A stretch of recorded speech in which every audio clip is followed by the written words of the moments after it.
Hi అండి. చపాతీలు సాఫ్ట్‌గా ఇలా పొరలు పొరలుగా రావాలంటే ఇలా ట్రై చేయండి.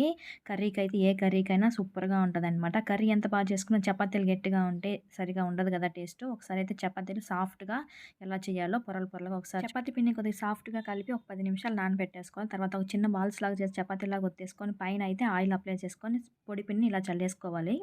తర్వాత ఈ విధంగా చూపించినట్టు మడత పెట్టేసుకోవాలి. పైనుంచి మళ్ళీ ఆయిల్ అప్లై చేసి మళ్ళీ పొడిపిండి చల్లి ఇలా మళ్ళీ ఒకసారి మడతేసుకోవాలి చూపించినట్టుగా. ఇలా పొట్లంలాగా అవుతదనమాట.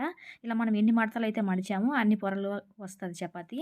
ఈ విధంగా చేసుకోవడం వల్ల చపాతీయా, పరోటా అన్నట్టు డౌట్ ఉంటది తినే వాళ్ళకి కూడా. ఒకసారి అయితే ఈ విధంగా ట్రై చేయండి. పాన్ కాస్త హీట్ అయిన తర్వాత చపాతీ వేసేసుకొని పైన కొద్దిగా ఆయిల్ అప్లై చేసుకొని 2 సైడ్‌లు కూడా మంచిగా కాల్చుకోవాలి. ఇలా ఫ్లఫీగా వస్తాయన్నమాట. సాఫ్ట్‌గా చాలా బావుంటది. ఒకసారి అయితే ఈ విధంగా ట్రై చేయండి. 8-9 అవర్స్ కూడా ఇలా సాఫ్ట్‌గా ఉంటాయండి. ఒకసారి అయితే ఈ విధంగా ట్రై చేయండి. ఈ వీడియో నచ్చితే మీకు లైక్ చేసి సబ్స్క్రైబ్ చేసుకోండి. మీరు చేసిన తర్వాత మీకెలా కుదిరిందో కామెంట్ చేయండి. Thank you for watching.